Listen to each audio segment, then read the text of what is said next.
இளம் வயதில் சிறுநீர் பிரச்சனை ரொம்ப வராது. கொஞ்சம் 50 வயதிற்கு மேலே ஆகும்போது புரோஸ்டேட் சுரப்பி வீங்கி அதனால் சிறுநீர் தொற்று வரக்கூடும். அப்படி வந்ததுன்னா சிஸ்டாஸ்கோப்பி அப்படின்னு பண்ணி சிறுநீர் துவாரத்தில் ஒரு டியூபை இன்சர்ட் பண்ணி உள்ளே பார்ப்பாங்க ஏதாவது ப்ராப்ளம் இருக்கா.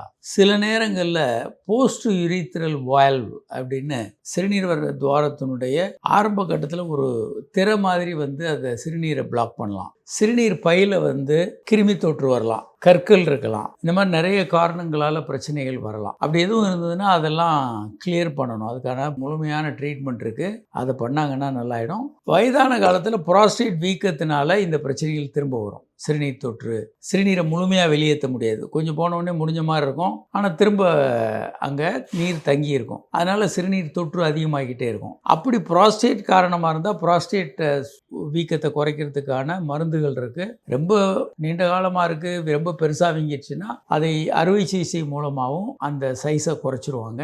இதுக்கு முழுமையான ட்ரீட்மெண்ட் இருக்குது. நீங்கள் மருத்துவர் அணுகுங்க, இதை முழுமையாக சரி பண்ணி கொடுத்துருவாங்க.